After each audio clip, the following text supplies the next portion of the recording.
Mais où est donc Delphine Jubilard? Dans la nuit du 15 au 16 décembre dernier, l'infirmière de 33 ans disparaissait sans laisser de traces. Alors que l'enquête se poursuit, aucun indice n'a permis d'en savoir plus sur cette mystérieuse disparition. Ce sont donc 5 hypothèses qui sont toujours étudiées. Delphine Jubilard est-elle partie de son plein gré? La disparition volontaire de la jeune femme est l'hypothèse qui a été privilégiée dès le départ. Pour ses proches, si est impossible puisqu'il affirme, elle ne serait jamais partie sans ses enfants. Des propos confirmés par Philippe Pressec, l'avocat de Cédric Jubilard. Dans la famille personne n'y croit, Delphine ne serait pas partie sans rien, sans le dire à ses amis, a-t-il confié à Marianne. Cédric Jubilard l'aurait-il tué? Dès le début de cette enquête, de nombreux internautes n'ont pas hésité à affirmer qu'elle ressemble beaucoup à l'affaire Alexia Daval.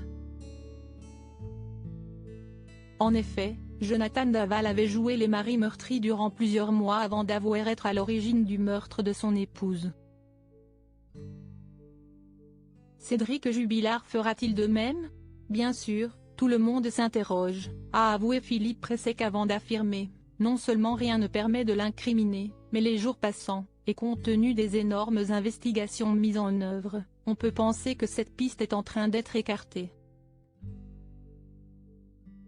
Le couple qui s'était marié en juillet 2013, était actuellement en instance de divorce. Une demande formulée par Delphine Jubilard.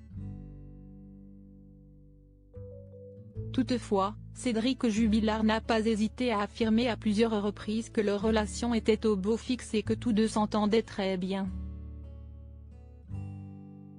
Une tierce personne à l'origine de sa disparition? Delphine Jubilard aurait-elle fait une mauvaise rencontre en promenant ses chiens? Si est la troisième hypothèse qui est étudiée. Celle-ci indiquerait également que l'infirmière s'est promenée en pleine nuit toute seule après avoir amené ses chiens à la maison.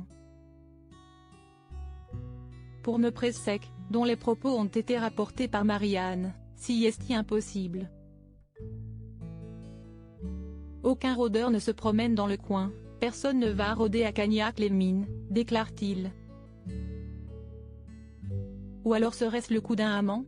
Celui-ci, retrouvé par les gendarmes, a fourni un alibi solide pour le soir du 15 décembre. Il semblerait donc que cette quatrième hypothèse puisse être écartée. Concernant la dernière, un homme du voisinage serait-il responsable? Selon Philippe Pressec, il y avait en un qui se serait montré très pressant envers Delphine Jubilard. Certains disent qu'elle en avait peur, a-t-il déclaré. Interrogé par les enquêteurs, il a nié toute implication dans la disparition de l'infirmière.